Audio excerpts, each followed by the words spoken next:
ये क्वेश्चन है जो कि आरआरबी एनटीपीसी 5 जून को शिफ्ट 3 में आया हुआ था। कह रहा है कि if the selling price of a bed is 2 times the initial price then the profit is 10 time the initial price. तो हमें बताना है कि इनिशियल प्रॉफिट परसेंटेज क्या होगा। ठीक, यहाँ देखो 2 सेलिंग प्राइस है और हमें सीपी नहीं दे रखा है। प्रॉफिट निकालने के लिए हमें क्या चाहिए, एक तो सेलिंग प्राइस चाहिए, दूसरा कॉस्ट प्राइस चाहिए। तो आइए देखते हैं क्या है। कह रहा है कि selling price of a bed is 2 times the initial price. ठीक है, तो एक SP1 ले लो, एक SP2 ले लो। ठीक, जो सेलिंग प्राइस है बेड का वो 2 टाइम्स है इनिशियल प्राइस के, यानी अगर एक सेलिंग प्राइस हमारा 100 है तो दोबारा जब उसको बेचा है उसने तो वो हो गया है 200।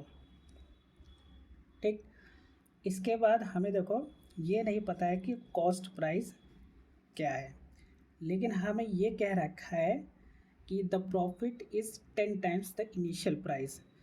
तो हमने जब ये बेचा 200 में तो ये जो प्रॉफिट हुआ ये 10 टाइम्स है। ठीक, प्रॉफिट का फॉर्मूला जैसे कि पता है, कॉस्ट प्राइस माइनस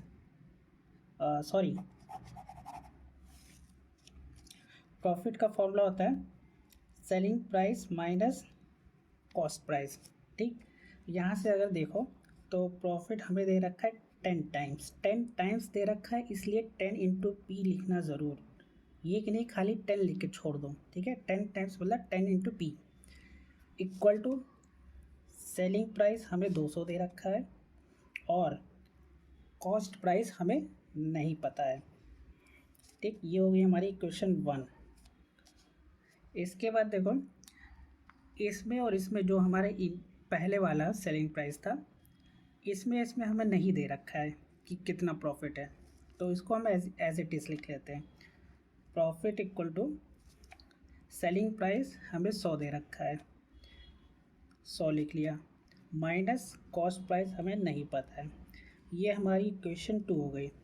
अब इसको सॉल्व कैसे करेंगे, इस P को उठा के यहाँ रख दो, इस पूरे P की वैल्यू सिर्फ यहाँ रख दो खाली, तो ये क्या हो जाएगा 10 times 100 minus CP equal to 200 minus CP।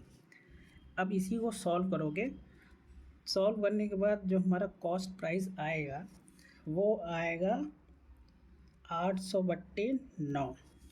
ठीक, अब देखो हमें बताना है इनिशियल प्रॉफिट परसेंटेज, तो हमारे पास अब आ गया कॉस्ट प्राइस 800/9।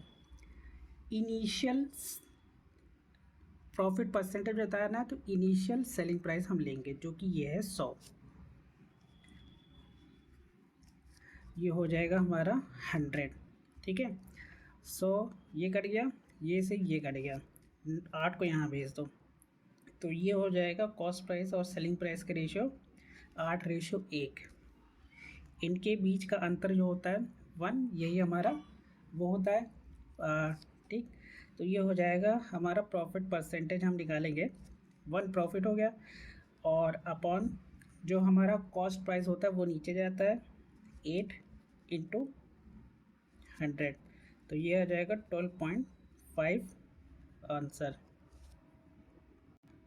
देखने में लंबा लग रहा होगा, लेकिन अगर 1-2 बार प्रैक्टिस करोगे ये हो जाएगा, क्योंकि इसका कोई और दूसरा शॉर्ट ट्रिक है नहीं, ये इसी से ही ऐसे ही सॉल्व होगा।